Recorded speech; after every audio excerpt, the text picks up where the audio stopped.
Okay, good evening, everyone. Welcome to Monday evening session, week 3 of the NOFA Summer Conference. Third and final week. I hope you've been enjoying things as much as I have. My name is Paul Bertler, and I will be your host for this workshop. I'm a NOFA Massachusetts volunteer as well as a board member.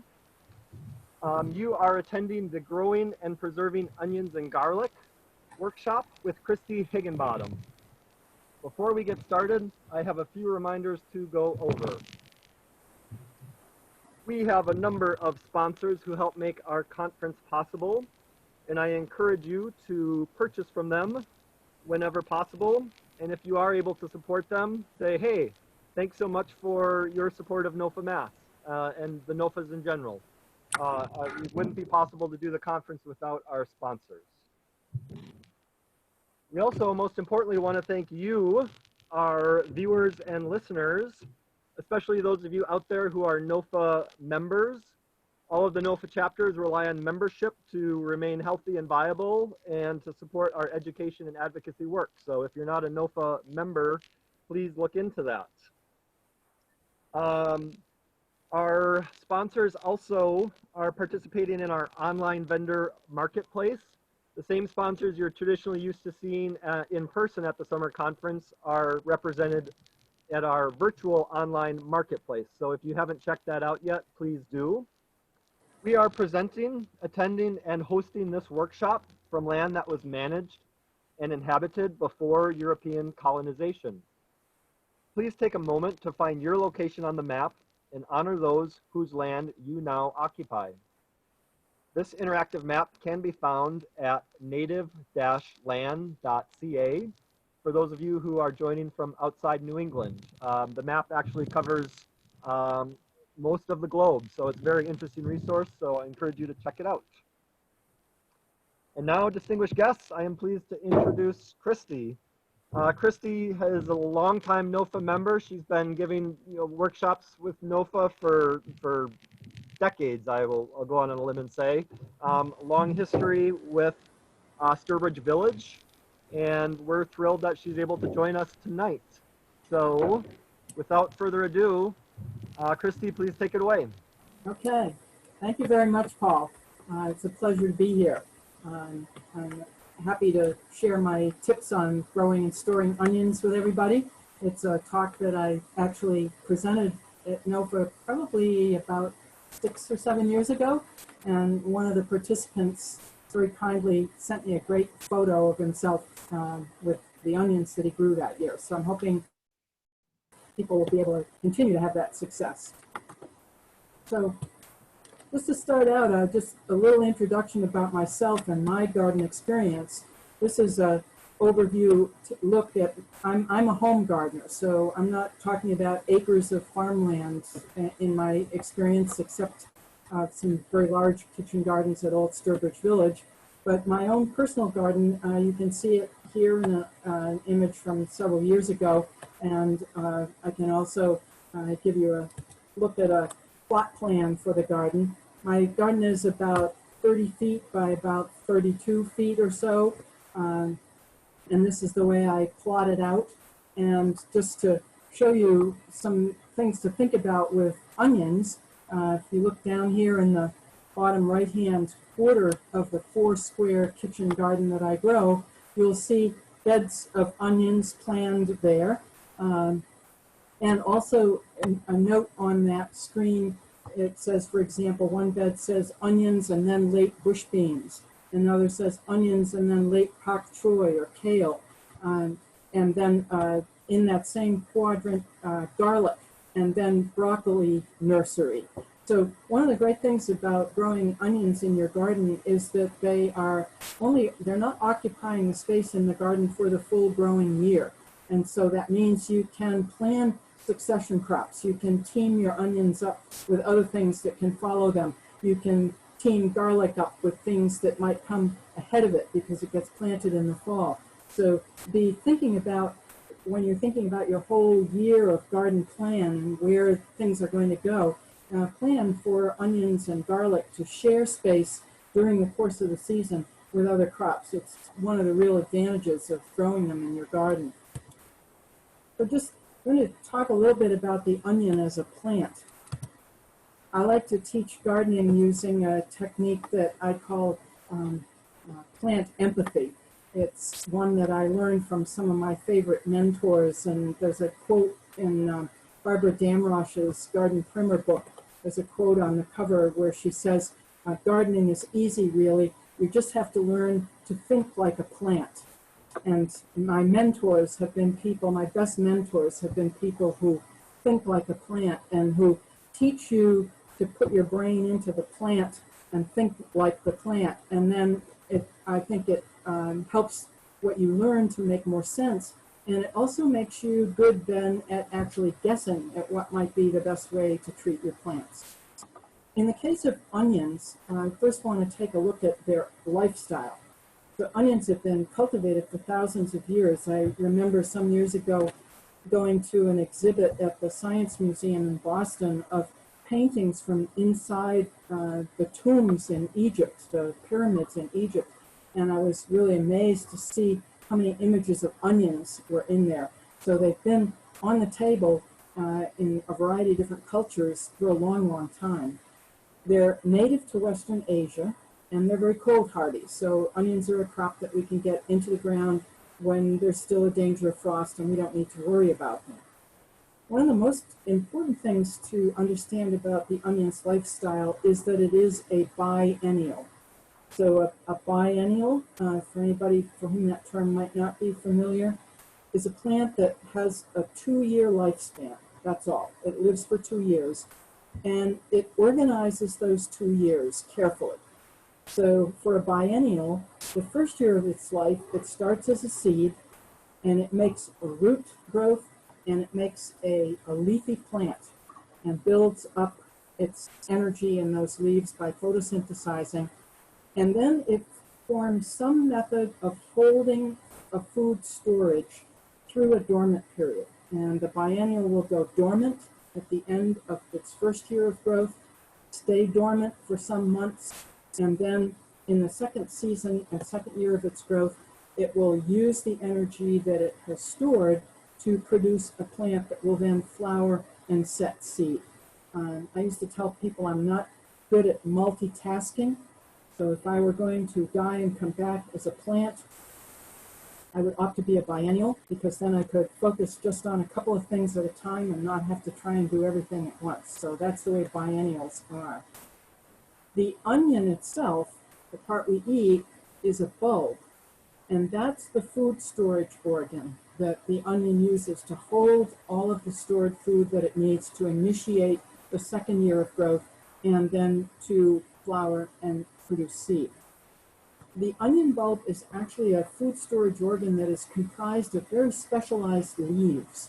So when we're growing onion plants, in a way, they're similar to a lot of the leafy plants that we grow, like lettuces and greens and things like that, because the bulb itself is actually specially designed leaves that have been created in a way that can store food and then go dormant and hold that food during a dormant period.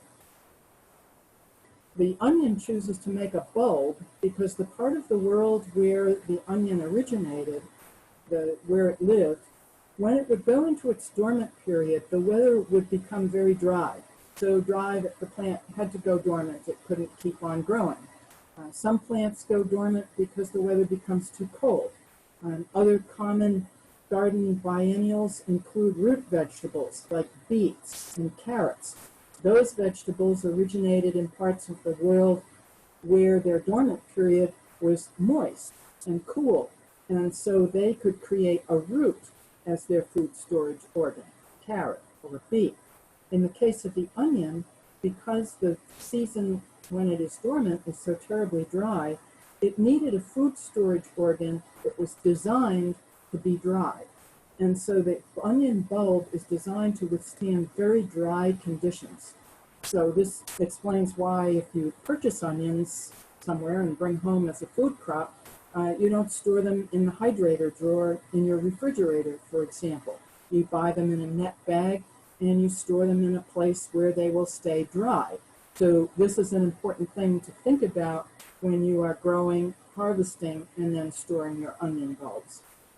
So the purpose of that bulb is to hold a food supply during a dormant period between the plant's first and its second years of growth. Onions are what are called photoperiodic plants. They are day length sensitive. Actually, technically, if you talk to a botanist, they'll tell you that the plant is really paying more attention to the length of the nighttime than it is to the day.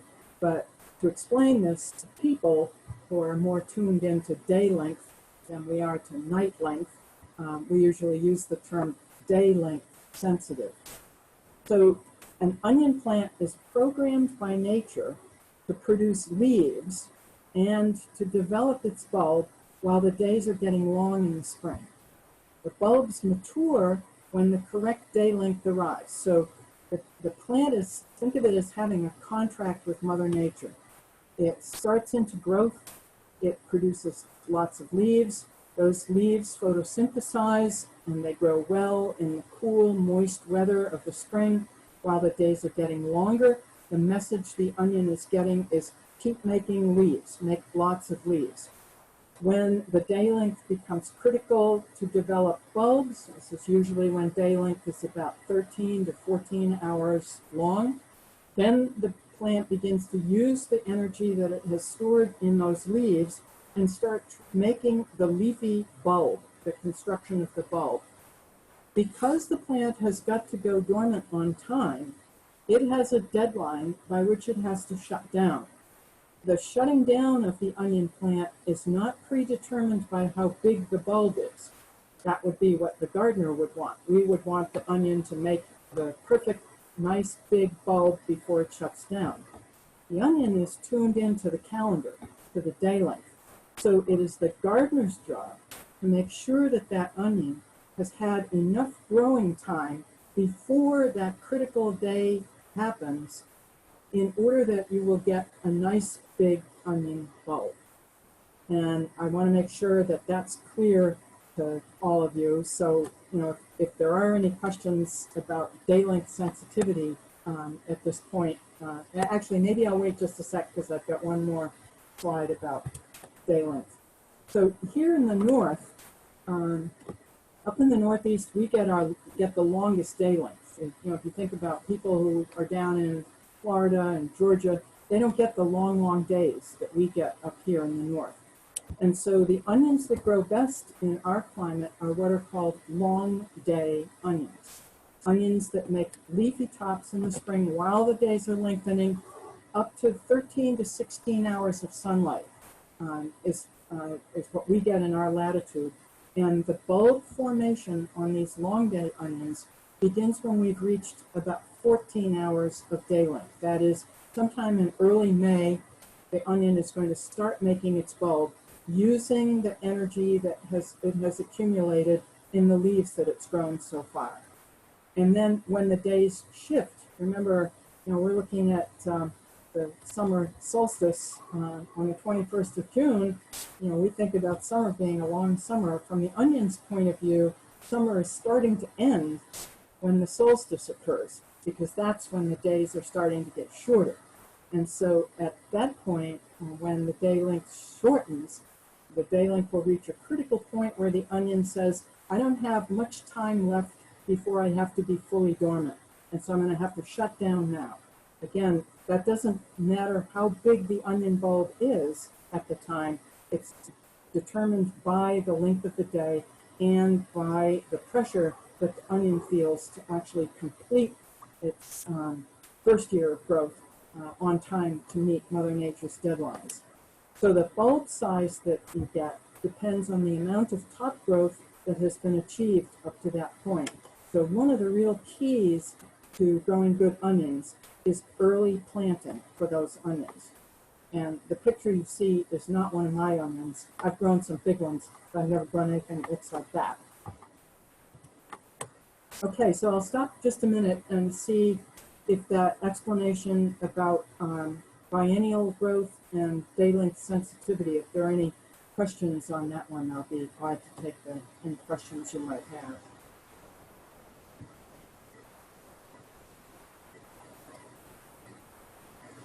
good to go?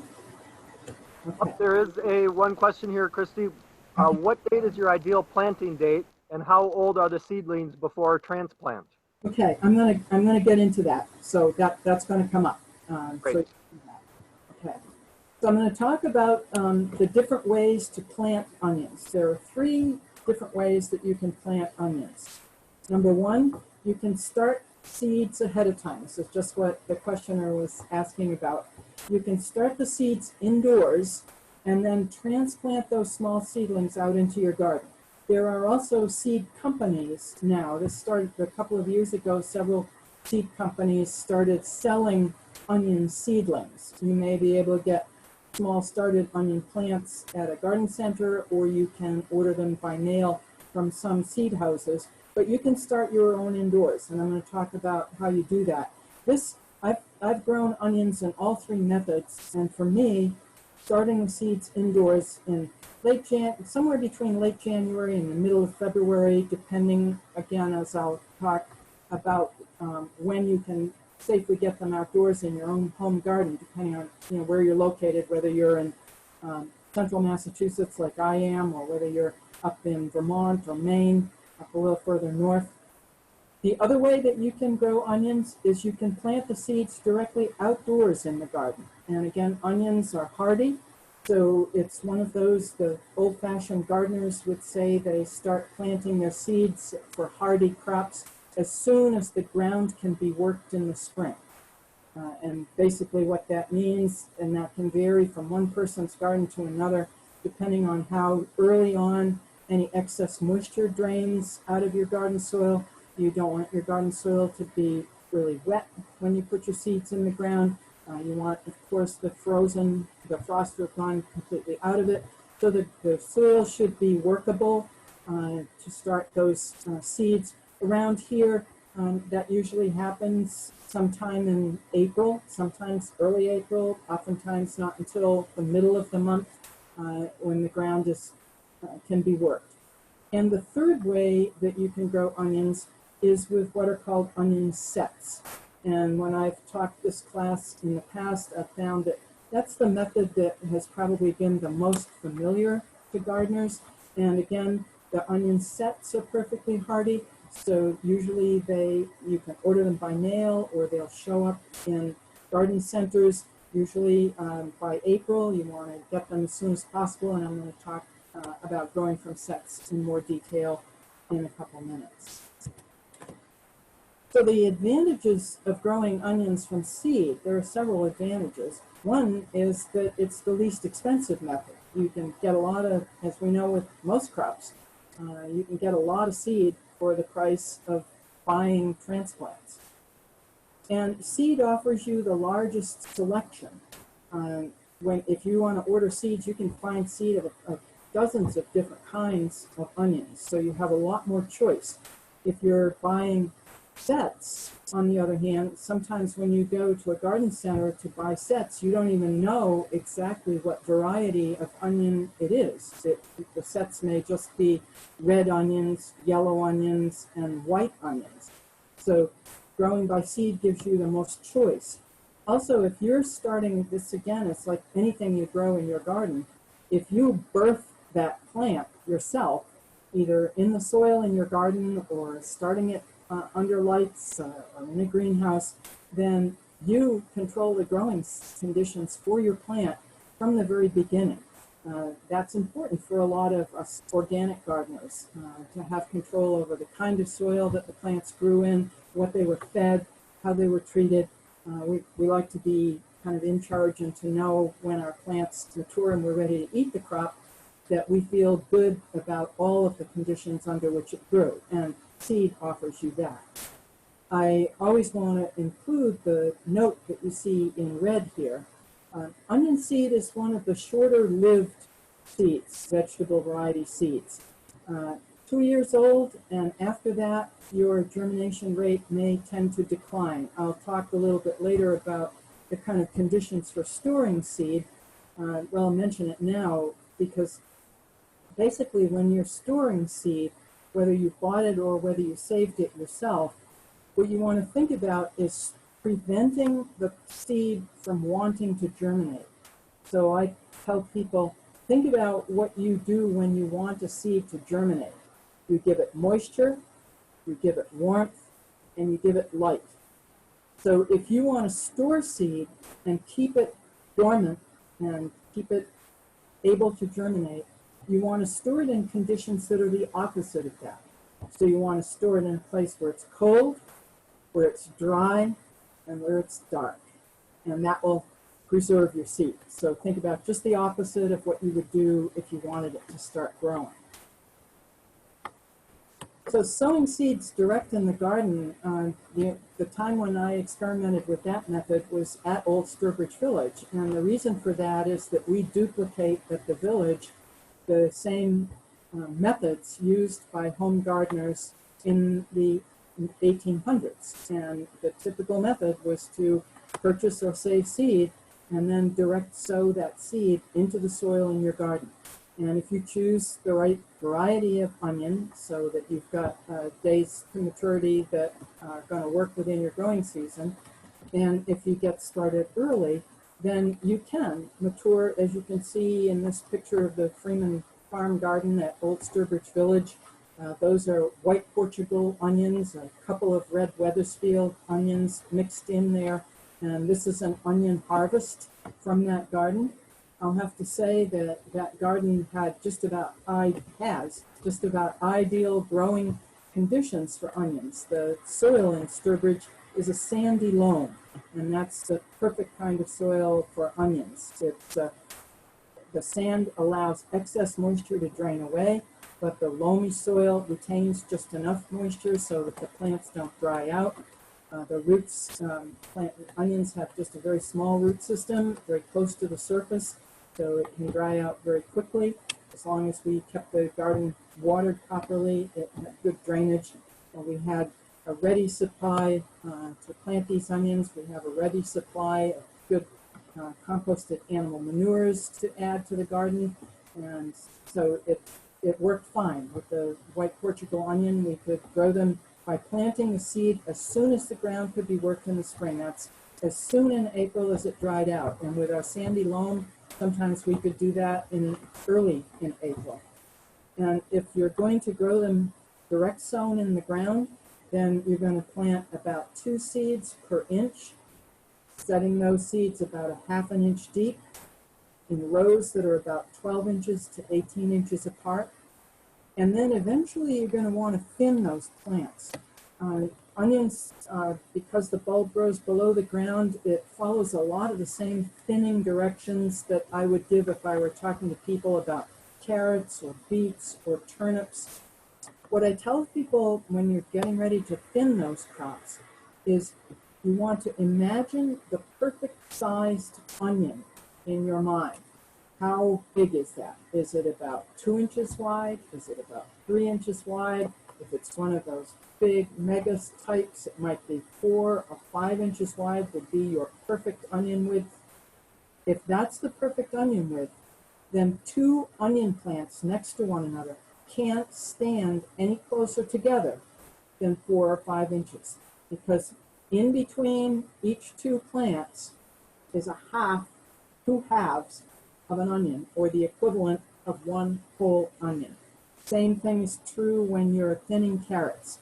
I said thinning is one of the hardest things that I think gardeners do. It's committing herbicide, and it's a really tough thing to try and do. So sow your seed not too thickly. You want to sow it a little bit thickly so that you, as I said, 2 seeds per inch will give you enough seedlings so you can thin a few out and eat them as scallions, but you want to make sure that you have thinned them out to allow adequate distance between plants for the size of a full, what you would consider a full-sized onion to grow. So in the beginning, when your plants are small, thinning them, they may look really far apart while those plants are really small. But if we don't give them that distance, if they feel crowded, they're not going to develop the size onion bulb that we really want. When you plant seed, you need to keep the soil, like with any seed, we need to keep the soil evenly moist. If we put a seed in the ground and wet it, the seed's going to soak up moisture, swell, and then burst and begin to grow. If it grows dry before it has a root system, it will die. So it's very important when we sow seed that once the seed has been moistened and begins to germinate and grow, that even moisture is maintained. So that's a really tricky time in the stage of growth of the plant. But when you're watering, and this is true of other seedlings besides onions, you want to be careful how you water. If you put a really heavy overhead sprinkler on soil that can crust over, and it compacts down with the weight of the water falling on that soil before those seedlings start to grow, you can end up with a crust on the top of the soil that will prevent the young tender seedlings from breaking through. So watering evenly, but watering lightly so that the soil does not crust over. And of course, a soil that is well prepared to begin with and has good organic material in it, that should help to prevent that soil from crusting over and blocking your seeds. Now, onion sets. You've probably seen onion sets for sale at a garden center. They look like they are tiny little onions. So knowing the life cycle of the onion, that it's a biennial, will help you to understand what an onion set actually is. So to create onion sets, the grower planted onion seed in very crowded conditions. Remember, I just said that in order for it to mature properly, it needs space. If you plant your onions in really crowded conditions, the onions will make a very tiny bulb. They will realize that they are too crowded to get any bigger, and so they will go dormant early. They will go into an early dormant phase while they're still very small. So what the grower is trying to do with the onion set is to have it make a tiny bulb, but to stop it from growing before it feels like it's actually going into its second season of growth. And so this can be tricky. Because of this, when you are buying onion sets, resist the urge to buy the biggest ones.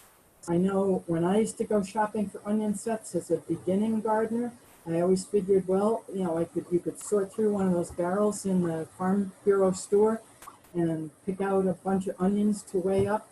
And I'd go through and I'd pick out all the big ones because I said, you know, I want a nice big onion, so I'm going to start out with big onion sets. This is a mistake.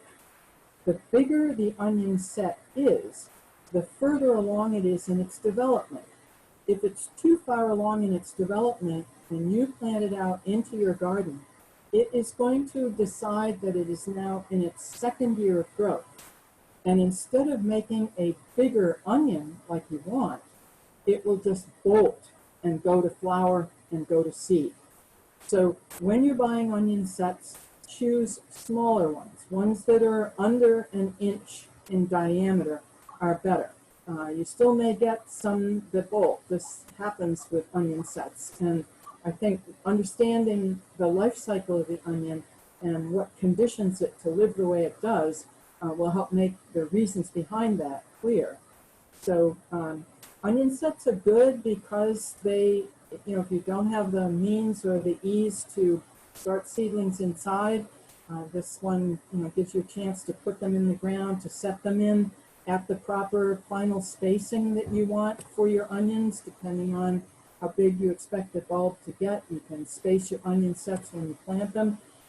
You would plant them in the ground with the pointy end up. You can tell easily by looking at an onion set which end is the pointy top and which end is where the little roots are going to come from.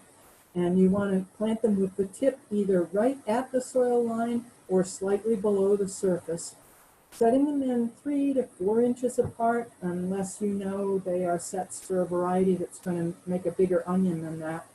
And again, the rows are going to be the same distance that you would if you were direct sowing your onions or setting in transplants, about 12 inches to 18 inches apart between rows of onions. So I'll stop for a minute in case, are there any questions about direct sowing or onion sets before I get into the transplant part?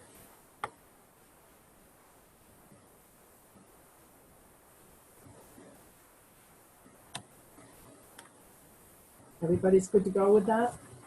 Okay.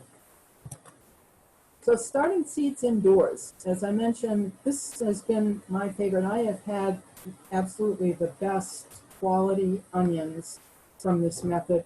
And I also love being able to shop through the great seed catalogs, and I'm going to mention some of those at the end of the talk, and select out a variety of different onions that give me really neat harvest from my garden.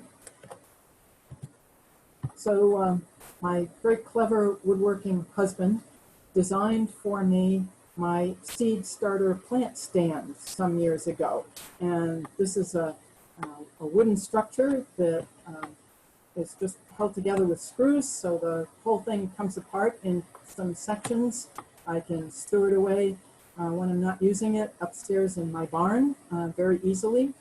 It accommodates 4 shop light fixtures, so I can start seeds on both the upper and the lower level.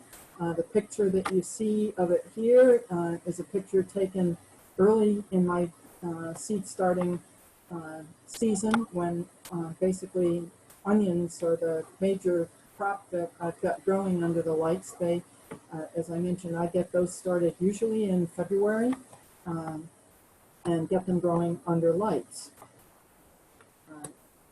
Onion seed is pretty easy to sow. I sow it in open flats rather than in cell packs. It doesn't mind being a little bit crowded in the flats, so I can take a plain flat with some good quality organic potting soil, seed starting soil. I can make across the, here you can see a simple little open flat. You can use the really big flats, or you can use these smaller ones. You can also recycle containers if you have trouble finding these open flats. They used to be widely available, but I find that they're harder to find now. I keep mine and reuse them from year to year, but you can even reuse containers from the supermarket, the little plastic containers that you get if you buy mushrooms in those small plastic trays. As long as you punch holes in the bottom of those so that you've got good drainage, you can use those to start your seedlings in. And I make usually 3 little tiny rows, the length of one of these seed trays, and just tap some seed into that. I usually try and space my seed in these seedling trays so that it's about a quarter, not less than a quarter of an inch spacing for the plants to come up.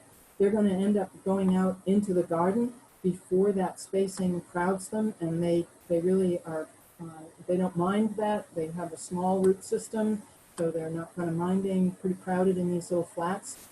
So I start them in February, usually about 6 to 8 weeks before I'm going to transplant out into the garden.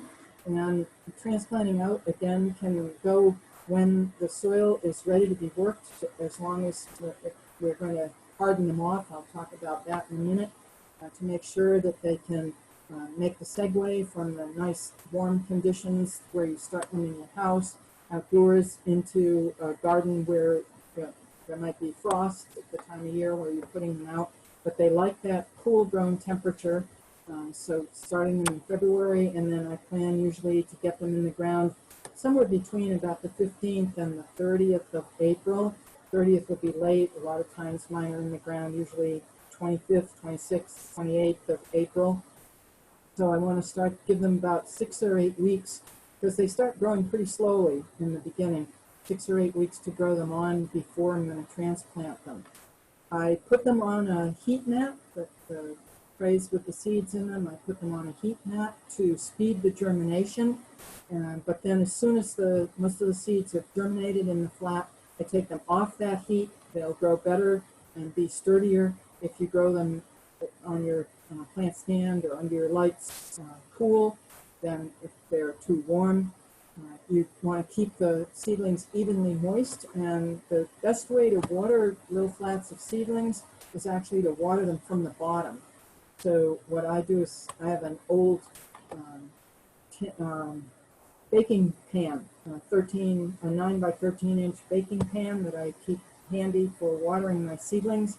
I put some room temperature water into that, and then set these little trays into that pan of room temperature water, and keep an eye on them in just a couple of minutes. The top of that soil will be moist, and then I take them right out so I don't overwater them, and put them back onto the tray. By watering them from below, the water comes up from the bottom. If you water from the top, you can risk washing away soil around your seedlings. You can also risk having the top of that soil stay too moist and making it susceptible to fungal diseases on seedlings, like damping off fungus. So I water from the bottom, and again, use room temperature water. Your plants have been growing in a benign, warm setting, and so if you put them up on top of cold water, that can chill them a bit and make them uncomfortable. As they grow in these little flats, as you see from the ones in the picture here, the leaves will grow fairly tall. If they get too tall, then the leaves will flop over as you're growing them. So what I do is when the leaves get up to about 5 inches or so, I just give them a haircut, cut them right across the top to maintain them at about a 3-inch height.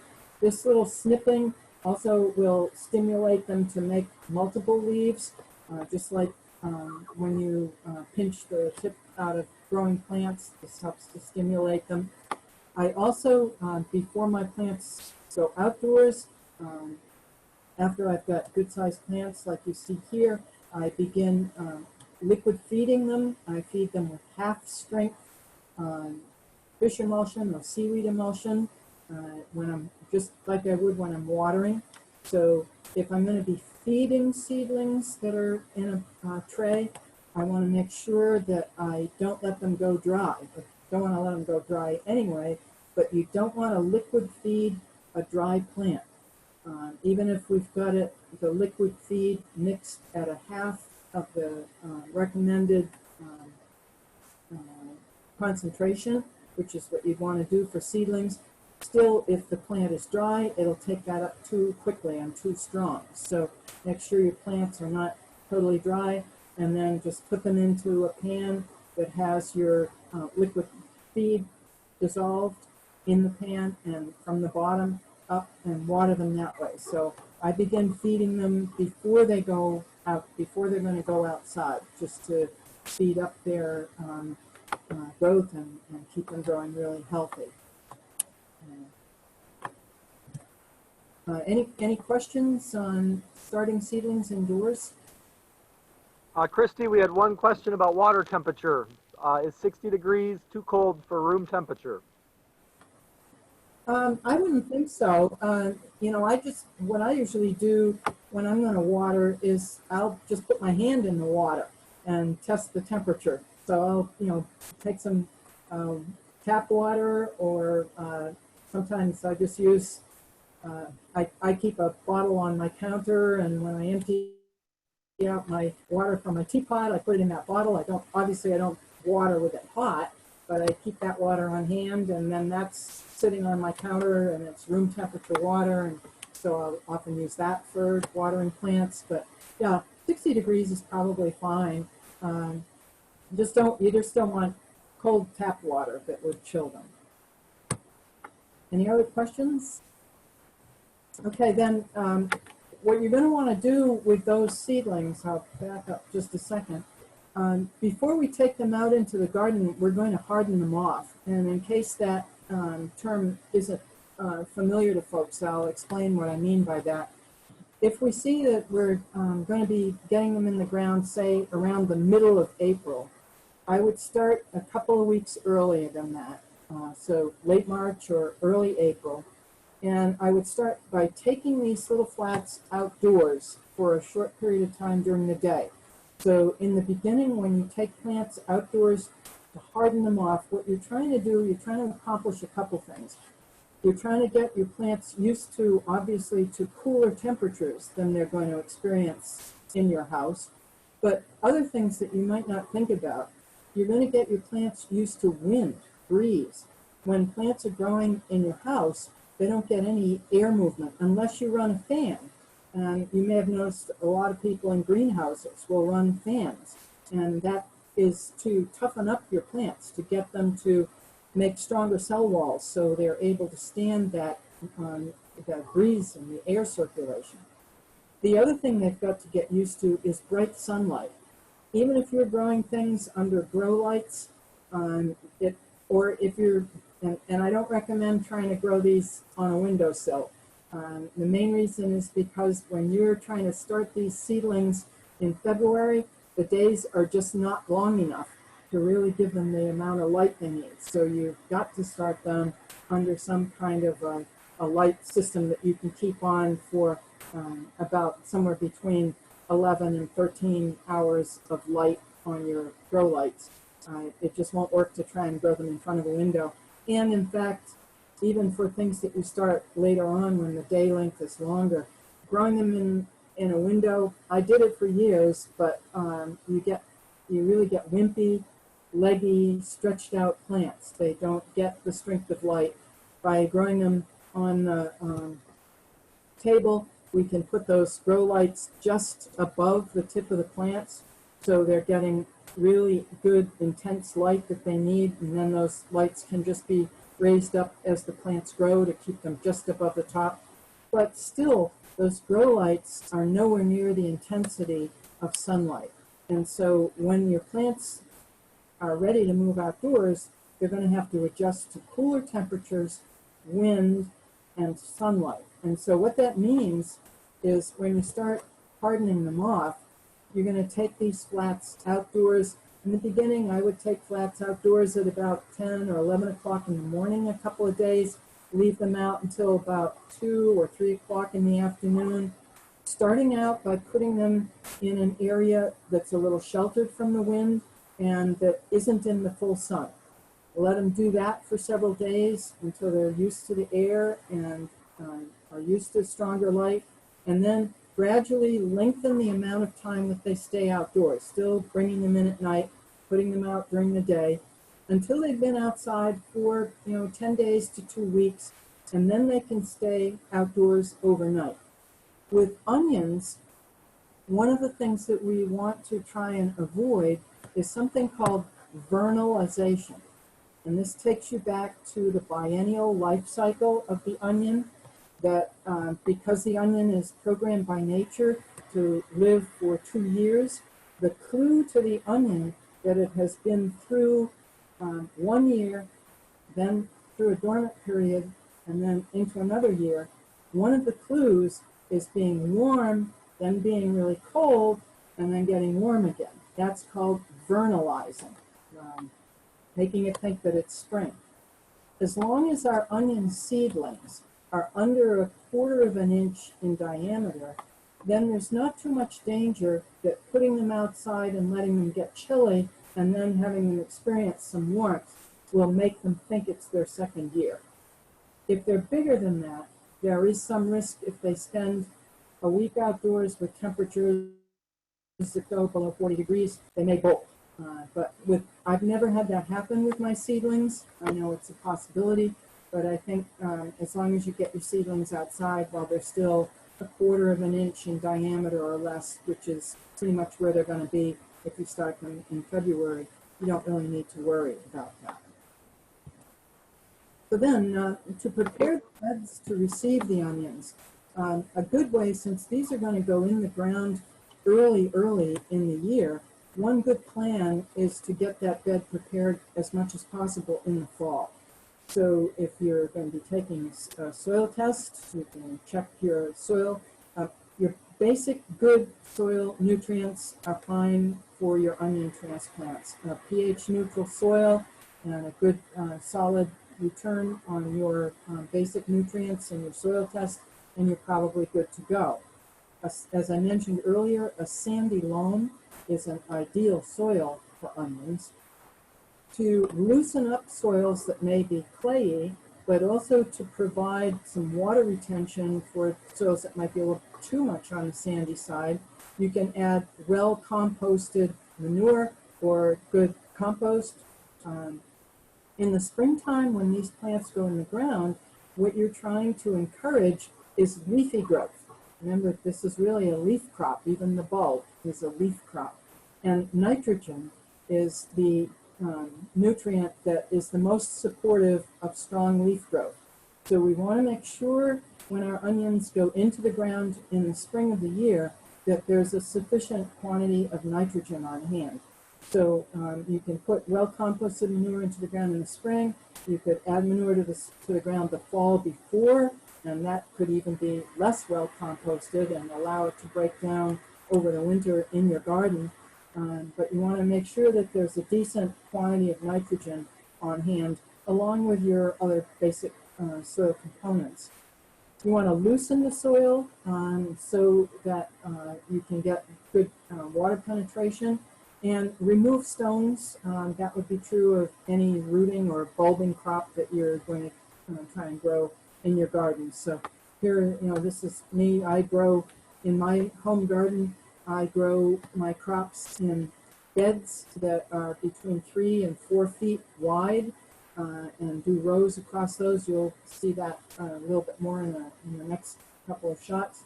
So I work to measure those out and prepare them and introduce any nutrients that I might need in the spring to add to things that I might have put on in the fall in order to break down over winter. And then here's a bed of onion seedlings transplanted on the 26th of April.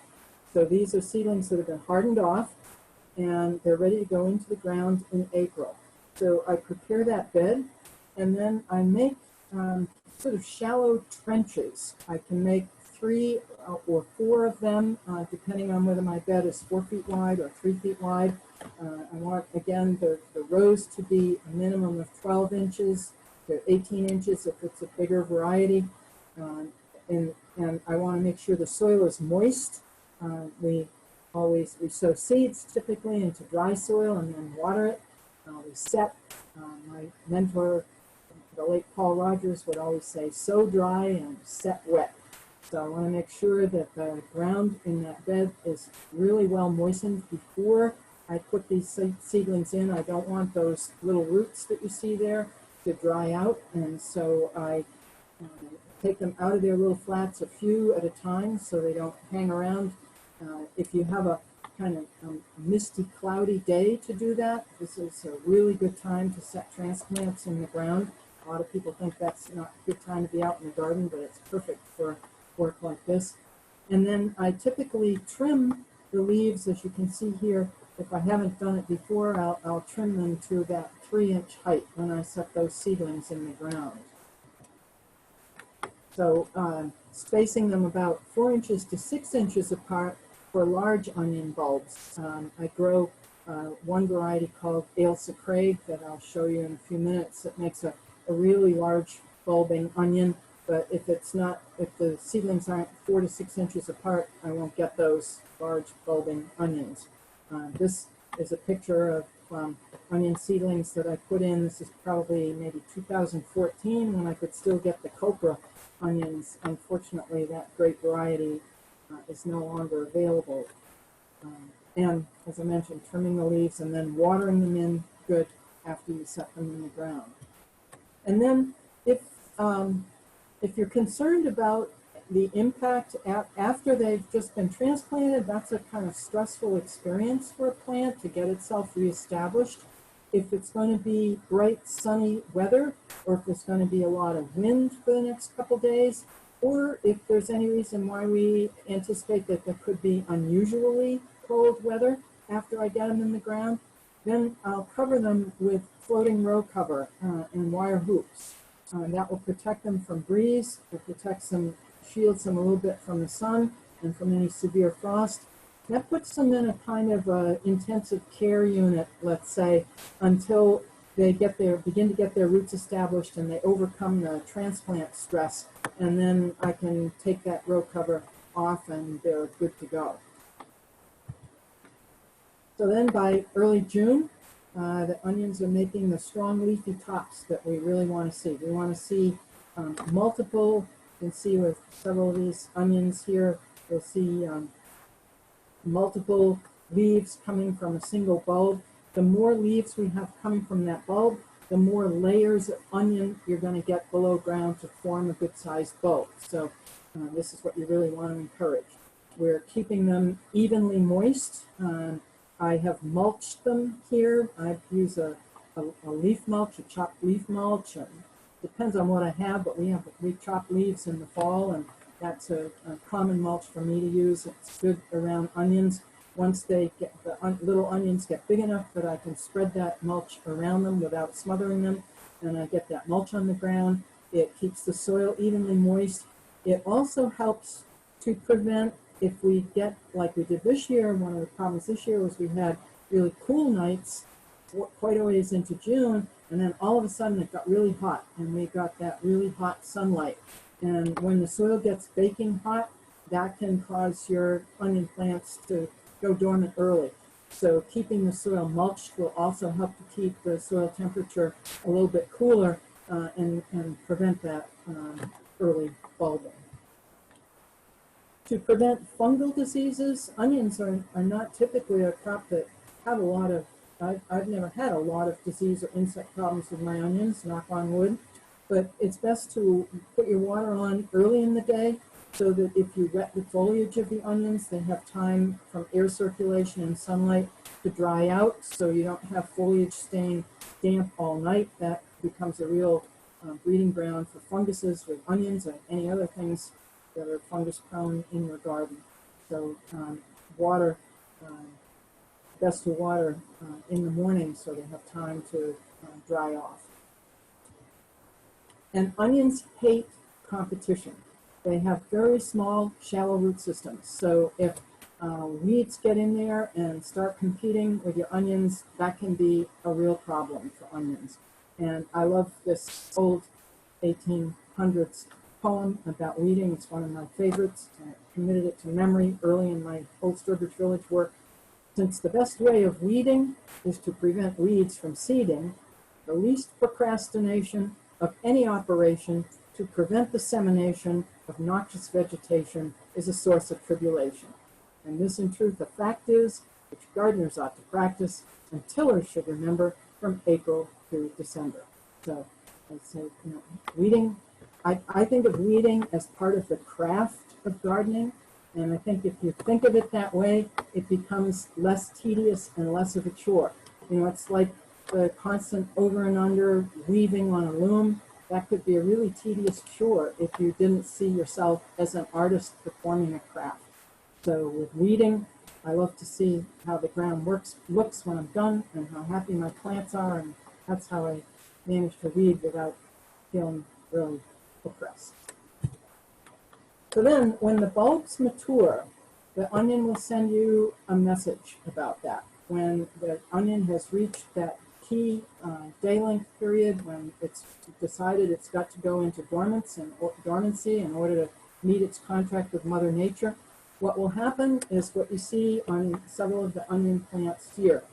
You can see that right at the top of the onion bulb, the neck has thinned to the point where it folds and your whole leaf, top leaf, drops right over. What that tells you is that the plant is no longer sending nutrients down through those leaves into the bulb. It's shutting off that pathway, and the bulb is going dormant. So when most of our onions have reached that dormant phase, then we know that our onions are ready to harvest. And that happened here in this image that you see right around the middle of August. That's a common time for onions to mature. It can vary a little depending on the variety you grow and the season of the year. But when you see most of them with their tops bent over, and some people will say that if you still have a few that haven't bent over, you can gently push them over with your hand. I have never felt good about forcing them over, but I do go out and just sort of push on them gently, and if they fall over, then I figure they're ready for that. And then when that happens, then we can pull the onions and get them ready for storage. So here are a couple of my grandkids. This was years ago. The boy on the left is now 16 years old, getting his driver's license, and the one on the right is 14. So, but here they are, one older boy holding one of those Ailsa Craig onions, and the younger boy holding a smaller copra onion ready to get into curing and storage. Now, it used to be that it was very common, as you saw in the Old Sturbridge Village photo earlier, to sun cure onions. So we pull them out of the ground, lay them on the surface in the garden for a couple days to let them sun cure. What this does is it dries the small roots at the base of the bulb.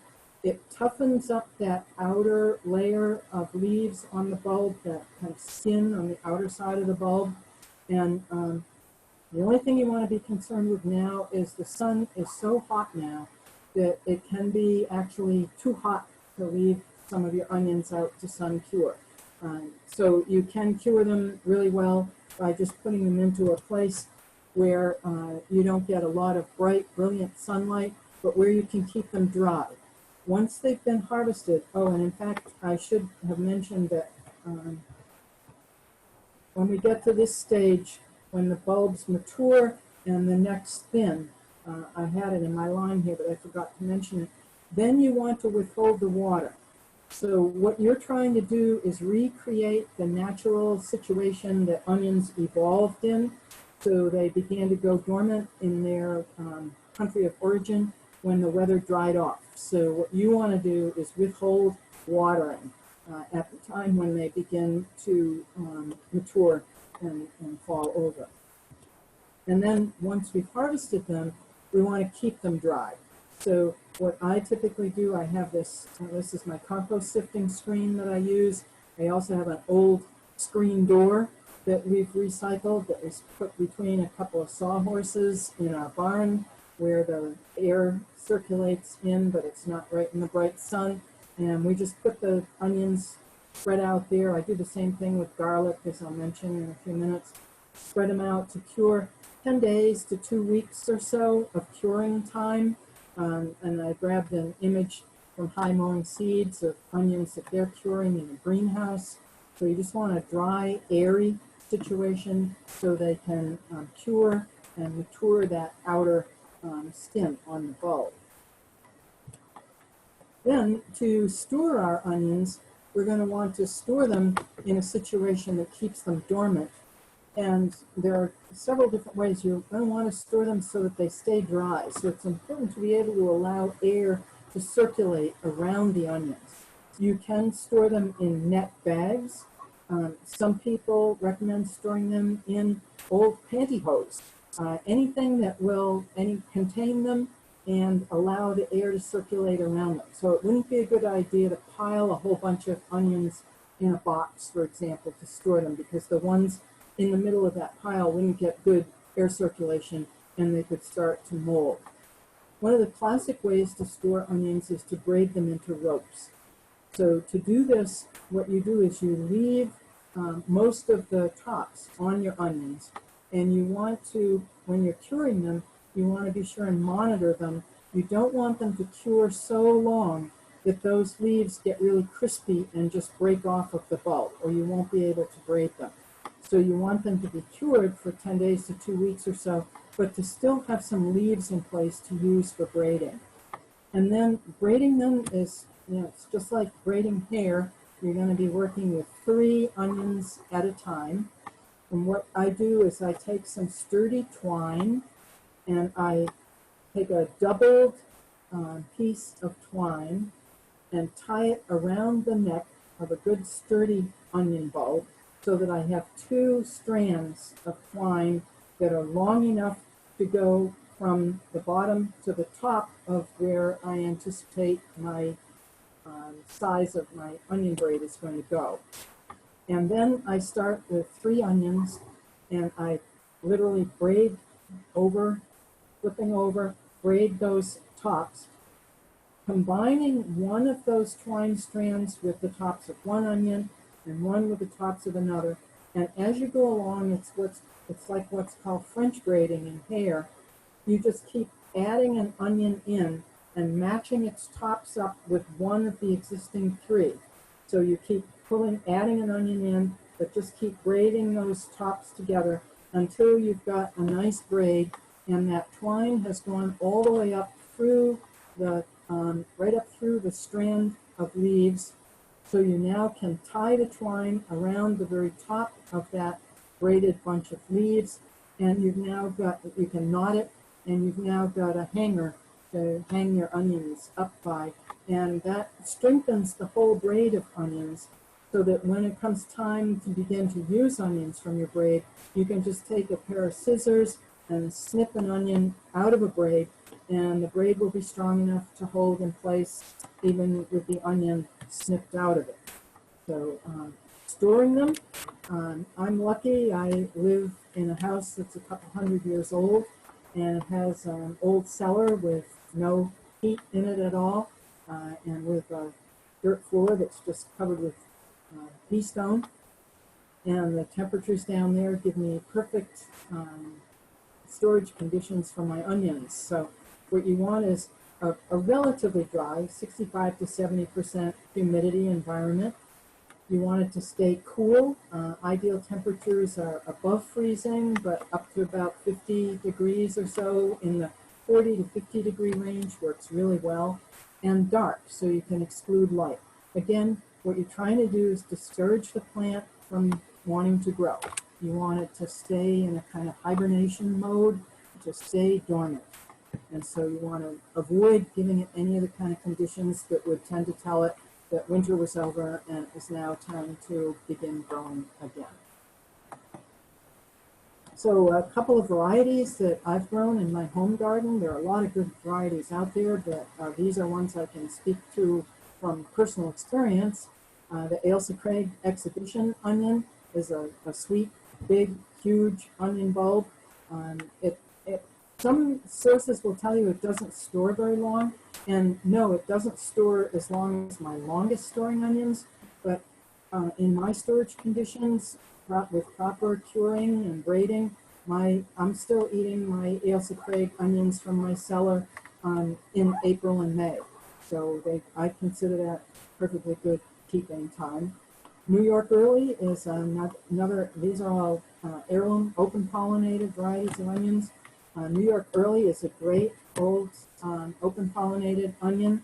It makes a nice yellow skinned onion, and as its name suggests, it matures early, but it's also a very excellent winter keeper, stores really well for me in my cellar. Red Weathersfield is a classic, originated in Weathersfield, Connecticut. We grew them at Old Sturbridge Village, and that's where my experience with these is, because our household doesn't eat a lot of raw onions, and I find that's what red ones are mostly good for. So I've grown them to save seed, to maintain the variety, but I don't grow them so much for a food crop for us, but they're a good old classic red onion. And then Cipollini onions are great. They're these small flattened onions that are wonderful for braising and cooking with your Thanksgiving turkey. Two F1 hybrid varieties that I've grown. I used to grow copra, which I loved, and almost everybody did. And copra got taken off the market some years ago, but it's been replaced with Patterson, which is really an excellent replacement. It's a fine, easy to grow F1 hybrid onion, goes really well in New England gardens, makes a nice size, common-sized onion, and keeps for a long, long time. They're really good keepers. Cortland is also one that I've grown, that F1 hybrid, that's a good storage onion.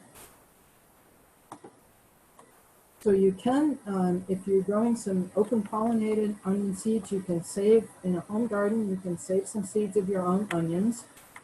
Most of us as home gardeners may not have the room or the space or the quantity to save those, to have those large numbers of plants to save seed from, but you can do a decent job of saving seeds of open pollinated onions with, if you've got a good 4 to 8 onions that you can spare to use for growing your own seed.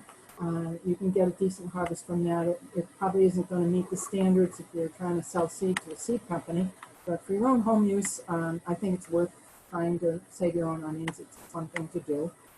This is what they look like in their second year when they flower and make their seeds, each one in this close-up here. Each one of these little pods is a seed pod from a single flower in these heads, the inflorescences.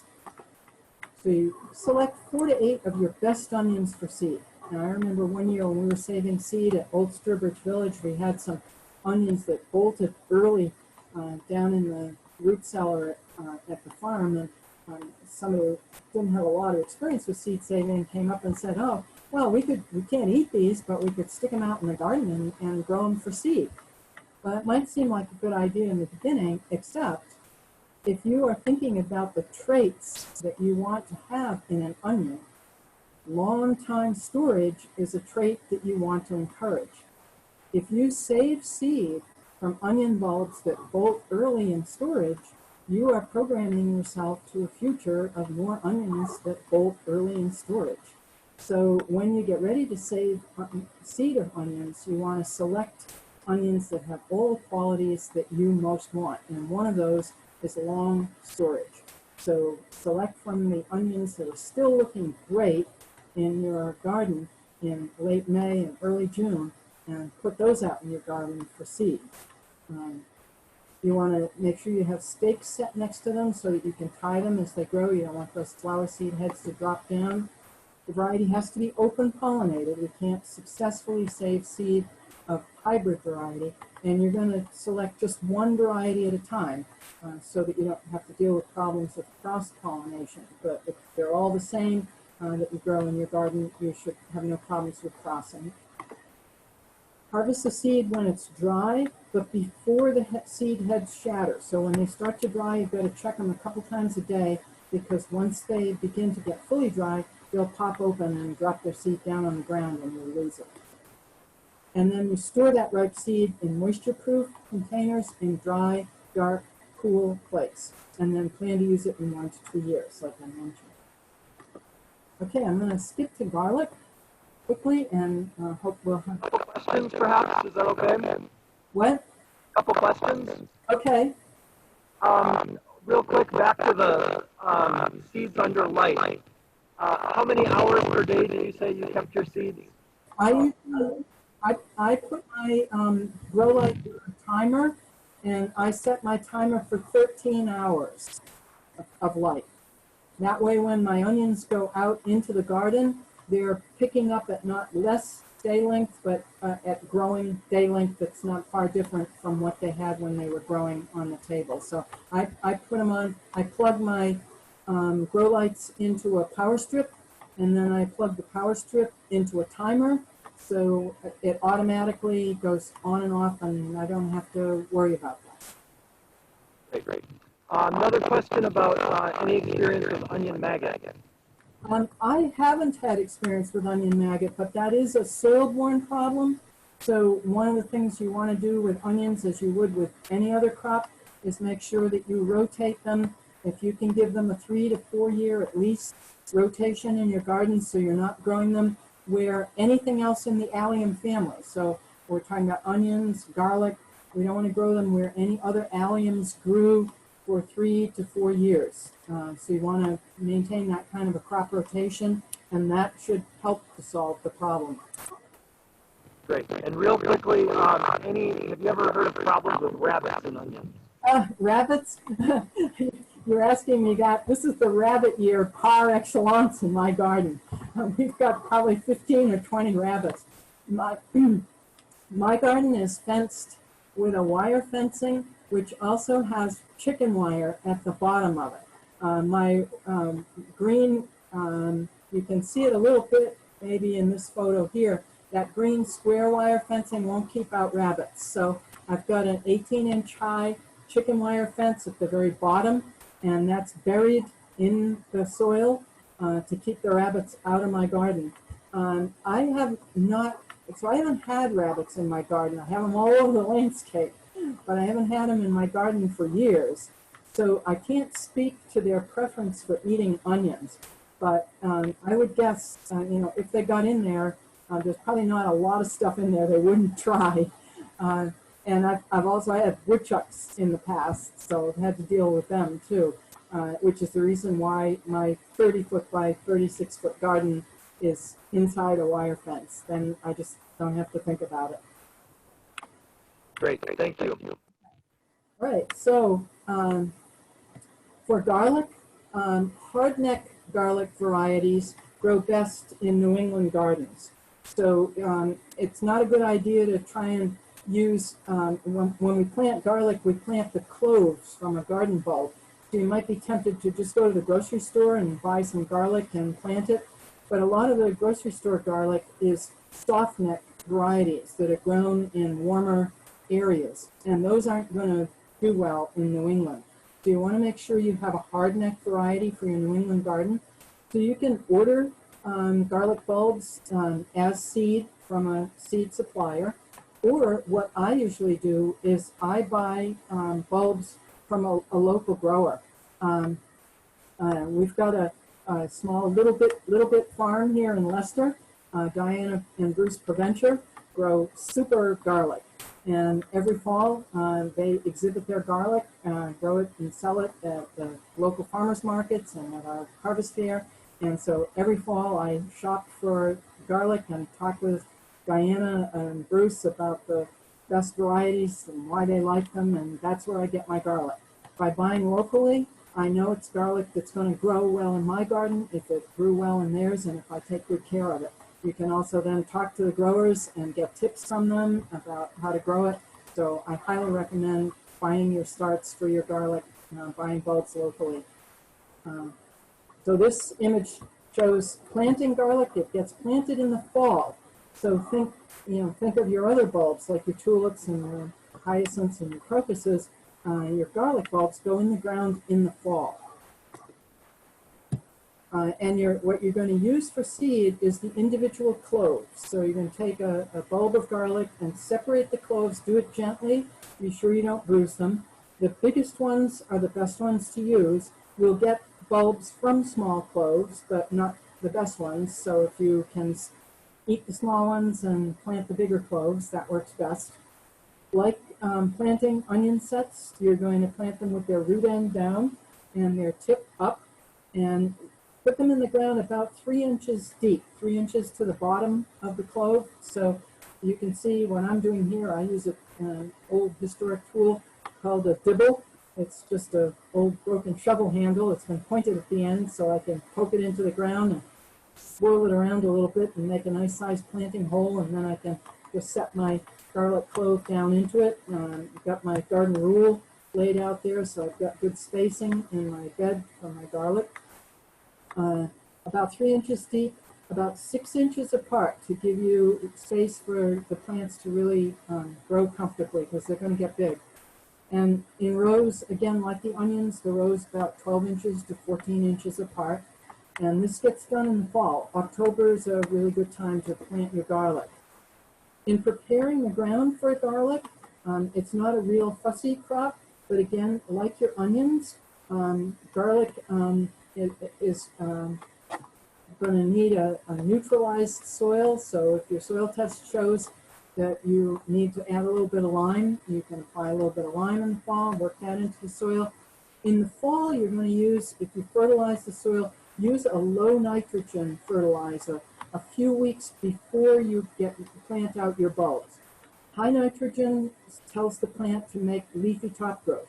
In the fall, you don't want your garlic to do that. You want your garlic to make root growth in the fall.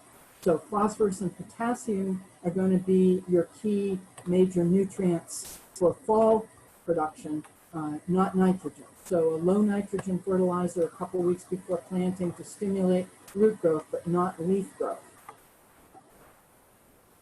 And then this is what the plants that I planted in October of 2009. This is what they look like on the 10th of June. The plants in the background where I'm doing the cultivating are onion plants. These in the foreground are my bed of garlic plants. And if you look closely in those garlic plants, you'll be able to see what's called the scape, which is the flowering top of the garlic plant. That will start to form in June when the plants come up. This, on the left-hand side here, there's a close-up of a garlic scape. There are these kind of swirly, serpentine-looking, neat little flower heads that form on the plant in June. When you see those starting to plant, snip them off. What you want your plant to do is to focus its attention on making a nice big bulb for you. If it has a scape on there, it's going to divide its nutrient attention and its energy between the bulb and the scape, and you won't get a strong focus on the bulb. The great thing about that is that garlic scapes are really great to eat. They can be stir-fried or added to other dishes. They have a really rich garlicky flavor. So you're not going to just pick them off and throw them away. You're going to bring them in the house when they're nice and young and tender and cook them up. They're really neat to eat. So in the springtime, then you can begin to add higher nitrogen fertilizer to your garlic, because in the spring, the garlic is going to make that leafy top growth. And that is what's going to be the growth that, like the onions, is going to feed the developing bulb below ground. So you can give it a higher nitrogen feed. Foliar feeding with fish or seaweed emulsion is a really great thing to do every 10 days or so, watering that in, foliar feeding. When the scapes begin to appear, then you can slow down the feeding, because what's going to happen then is the plant is going to begin to translocate the nutrients down into the developing bulb. So when the bulbs start to mature, when you start to see a lot more of browning and yellowing foliage on your plants, that's a sign that the bulbs are starting to mature. And like the onions, then you want to hold off on watering. Just like onions, these are a plant that is programmed by nature to be dormant when it's dry. So making it dry is going to be the best way to have good, healthy garlic bulbs. And here you can see a garlic harvest on the 13th of July in 2010. So I just harvested garlic a couple of weeks ago in my garden. Mid-July is typical time that your garlic will be ready for harvest. And again, that leaves a nice bed in your garden. I have planted a late crop of bush beans to follow my garlic. I've planted various kinds of greens. If I have broccoli transplants on hand waiting to go in, I can just move them in to the garlic bed to take where the garlic was growing for the rest of the season. So, you know, it gives you a great two crops out of the same piece of ground. So, questions, comments? Christie, there's a question about why don't you plant your own garlic cloves? Okay, I could plant my own garlic. I guess the main reason I don't is because I don't grow enough of it. So I just keep my own, and you don't need a whole lot to plant. You know, if you figure you can get anywhere between 6 and 10 or so cloves out of a bulb of garlic, you know, if I have 4 or 5 bulbs, you know, that'll give me quite a few cloves. But I guess part of it also is that I really enjoy checking out what Diana and Bruce have got on hand for their garlic for the year, and maybe adding a different variety to my mix. And so I'm not a commercial grower, so it's not a problem for me. But you certainly could. You could just take the ones, you know, if you've got something that's really working well for you, you want to maintain it by growing your own, sure, no problem. Great. There's some more questions. I'll just keep reading. What's the best way to get the soil off the bulbs? Oh, the best way to get the soil off is just, I'll put up my resources while I'm answering the questions, so if you want to copy those down. The best way to get the soil off the bulbs is just to dry cure them, like I mentioned. So I went out today. I'm right here. So my garlic bulbs have been out on a screen in my barn for a couple of weeks now. They've been dry curing. So I could just go out today and pick them up. The dirt on the outside was all nice and dry. So I don't try and clean them while the dirt is still moist, because you could end up scraping them if you do that. But once the dirt has completely dried on the bulbs, you can just use your hands when it's dry and just rub them. I also often will rub just the very loosest outside layer of fine skin off the garlic bulb to store it. And then what I'm going to do is I'm going to snip these roots, just cut those back, not into the bulb at all, but I'm just going to snip off those roots. But it's very easy to clean them once they're dry. And the same is true with your onions.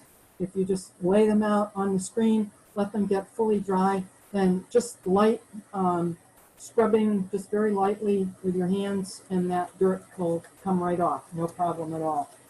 I also, has everybody got the resources all down? I'll go back to the full screen and show you a couple more things. Okay, so then I can, if you can, am I on? Yep, that's you.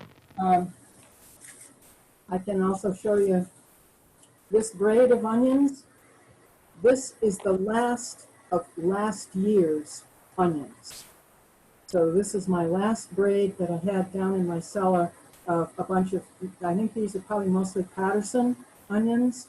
You can see one small one at the top of the braid has sprouted, but all the rest of the onions in this braid are nice, really hard, firm onions. So if you grow enough onions in your garden, and if you grow the right varieties, and if you cure them and store them properly, you can grow all the onions most years, as long as I don't have a bad year. This year was a bad year. But as long as I don't have a bad year, I grow all the onions that we eat in our house in like 3 or 4 of my beds in my garden. Of our storage, we had head split at the base away from the root blade. No sign of disease. Any thoughts? I didn't quite hear that one. Had the head split at the base away from the root plates. Oh, So the bulb itself is breaking away from the root plate at the base. Is that correct? Am I understanding that? Sounds like it. If Susan wants to try to ask her question, she could elaborate. Yeah. Each clove. Oh, the garlic. Of the garlic. Okay. Each clove of the garlic sort of separated from the base plate Okay. after it had been in storage a bit. So it actually broke through all the wrappers around the clove. So you could actually see the garlic, the inside of the garlic itself. Okay. I think what might have happened is you might have waited too long to harvest it. If you leave it after it becomes mature, after you see those yellow leaves, if you leave it too long in the ground in your garden after that time, that can cause the bulbs to break apart in storage. So make sure that you don't wait too long before you harvest it. That would be my thought. Do you think that could have been what happened? Well, it had actually almost all of the garlic was fine, but it was only after it had been in storage for a couple of months that this happened. So, yeah. And yeah. I think it still could have been late harvest. The other thing to do is to consider experimenting with a different variety. Some of the kinds of behaviors that we experience with our plants can be specific to a variety. So I would suggest, maybe experimenting. Where did you get your variety? It's our own. We've been growing it for 20 years. Oh, and this was a new problem? Yeah. Can you link it to anything different in the season? Well, it's getting hotter and hotter, isn't it? Yep. I think, so this was your crop from last year? Yeah. Yeah. I know this year for me, the heat didn't bother my garlic, but it has definitely had a serious impact on my onions. So yeah, I think one of the tricky things is when you go from that rapid change like we did this year. In May and June, I was still getting temperatures down in the low 40s overnight. I've learned that nighttime temperatures are the critical ones for plants, and people don't tend to pay as much attention to those because plants do most of their growing at night. They photosynthesize during the day and then put on growth at night. And because that's the growth for them is taking those chemicals they've created through photosynthesis and turning them into starches and carbohydrates. That's a chemical process, so temperatures are pretty critical. And when we go from cool temperatures, pretty chilly temperatures, all of a sudden to those baking hot temperatures, that some crops can get really thrown off by that. And given what I know about the original growing conditions of onions, I think that, if they can take that hot, dry weather at the end of their growing spell, but not when it comes really early on. So yeah, it could be something like that. Do you mulch your crop? Yes. Okay. Maybe we'll do one more question here before we wrap up. And that is, most of our garlic came out without white paper covers. They are drying now, but what should we expect and do to preserve for as long as possible? Okay. So the question was, the garlic came out without a white paper cover. Is this a hardneck garlic? Russ, if you have the answer there. And, I'm not sure. okay. In other words, We think hard necks. We're a little bit suspect, but we believe they're hard necks. you think they're hardnecks, because if they're hardnecks, you see the one I'm holding here? Yep. If they're hardnecks, you should have a really stiff neck on the top of that bulb. Really, really stiff. If you've got a neck on it that bends over like an onion, then you've got a soft neck garlic. And that might be part of your problem. So what happened was that this outer protective skin, it fell off. Not sure. I mean, frankly, they look more like onions, but they were supposedly garlic. Oh, I wonder if you got so did it appear to have separate cloves, or did it look like one giant clove? I think they have cloves. Okay, because they're almost more like shallots. what? They look almost more like shallots. Okay, what you might have is, what's sometimes called elephant garlic. If you can't, if you don't see these separate little divisions that you can open up and remove as separate cloves, then you've got what's called an elephant garlic. And that's a slightly different type of garlic. I have never grown it. I've bought it and used it, but I don't grow it, and I don't think that it's as adaptable in the north, but I'm not sure about that because I haven't ever tried to grow it. But from what you describe, it sounds, if it looks more like a shallot, it sounds like that might be what you've got. Yeah, the necks definitely are not like that. So Okay. Okay. So that's a good indicator. We'll go check that out. Right. For the I best, think we just didn't get what we ordered. the best success in the New England gardens, you want to make sure you're getting what's called a hard neck garlic variety, and there are dozens and dozens of them to choose from, but they will have this really hard neck. They're much better adapted to growing in our season, and they'll give you more. I think probably for us, it's going to be a much more successful crop for storage too. Thanks. Okay. Well, thanks so much, everyone, and we hope to see you at the rest of the workshops.